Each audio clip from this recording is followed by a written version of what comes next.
when the universe was created, various solar systems were assigned their various suns to watch and protect the rather puny and insignificant planets in their trust and care. Rather a parental role overall.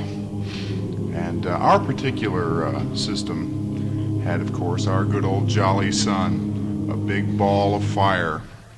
Although there are 9 planets in the system, most of them haven't managed to turn out very well at all.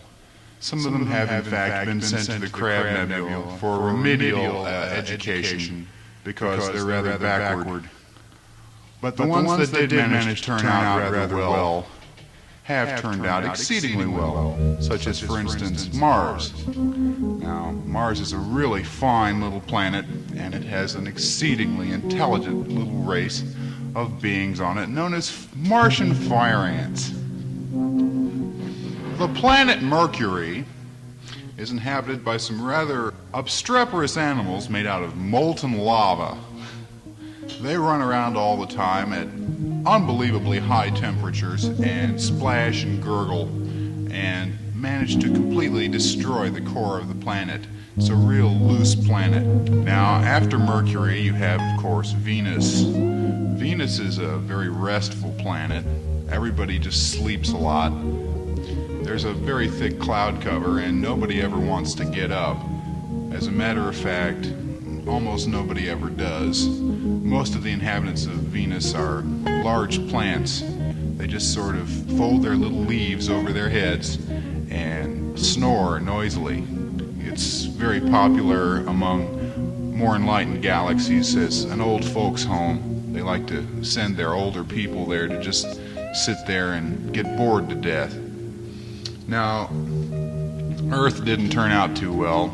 There were high hopes for Earth in the beginning. It scored very well in high school testing, but unfortunately it evolved a very peculiar schizophrenic race of fruit-eating apes called human beings who had a real problem adjusting to the fact that they were more than marginally intelligent.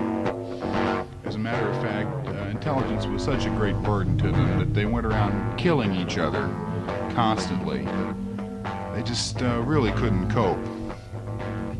Also, Earth was one of the only planets at any time in the entire history of our particular galaxy to evolve such a specifically sexual method of reproduction among animals. I mean, on most planets it's done on a much more scientific basis, generally through the males and occasionally by computers.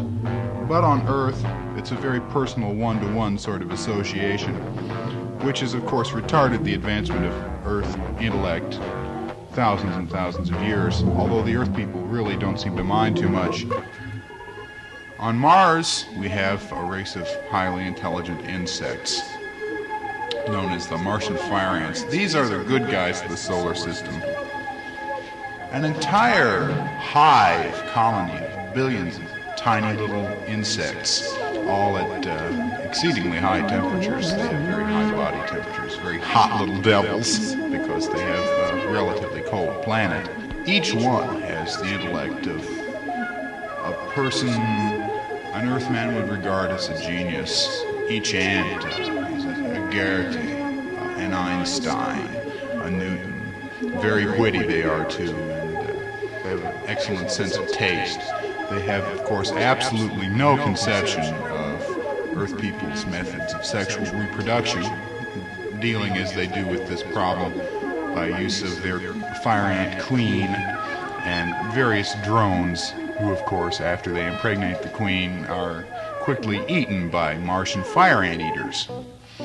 The relationship between the fire ants and the fire ant eaters is rather strange. There are an awful lot of fire ant eaters on the planet Mars. They're about 10 foot tall, and they have big black cloaks with hoods. They just sort of stand around and think about eating fire ants all the time, and they even eat a few every year or so. The rest of the time they think about how nice it was and how they'd really like to eat every fire ant they could get their hands on. they're very gloomy and they don't talk much, and they only reproduce once every 2,000 or 3,000 years, because on a diet like that they really don't have a lot of energy. But the fire ants themselves are fascinating creatures, having no need to consider the problems of sexual reproduction, the problems of feeding themselves, the problems of society. Being insects, this is all taken care of for them.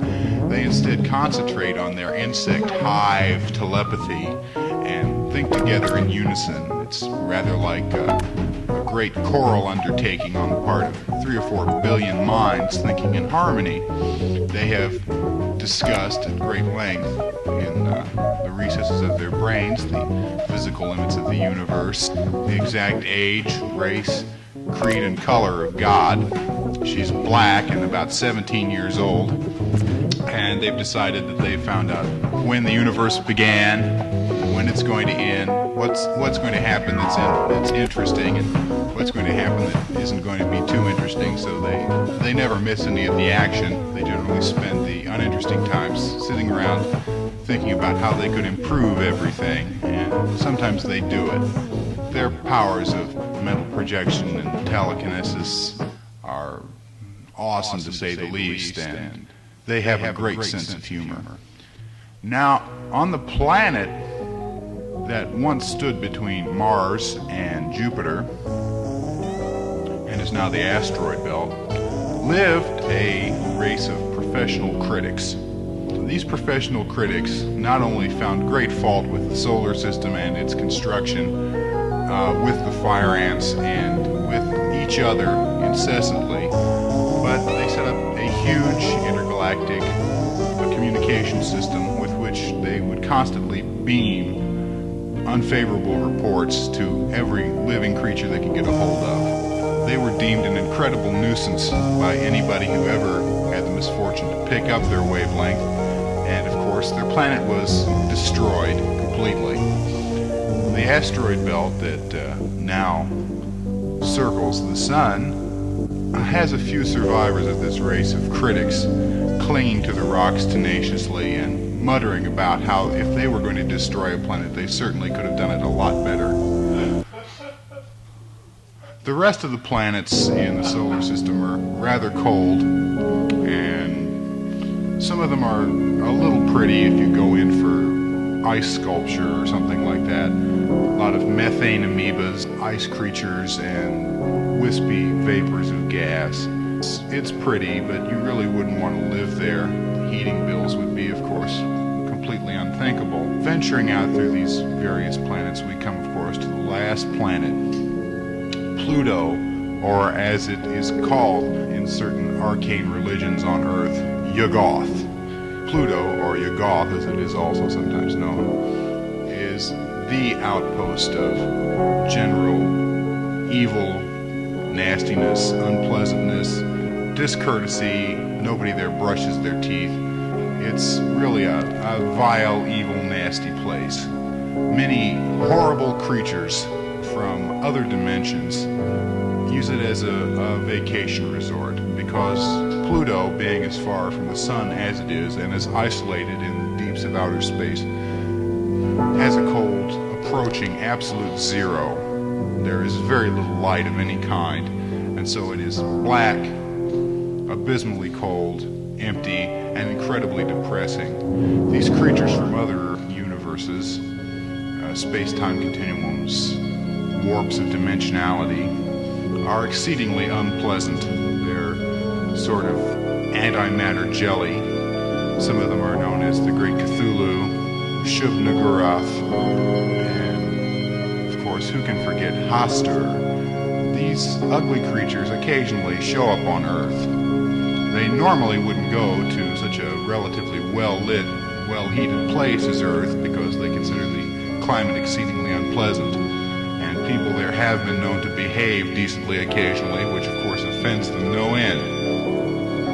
But they were persuaded into it by creatures that are actually the dominant life force of Pluto, although nobody recognizes them because they live right on top of them. These are 3 or 4 billion ton crystals that cover the surface of Pluto. These giant crystals, because they're so huge and cumbersome and so abysmally cold and abysmally dark, really have nothing to do. They're very pissed off and exceedingly bored about the whole thing.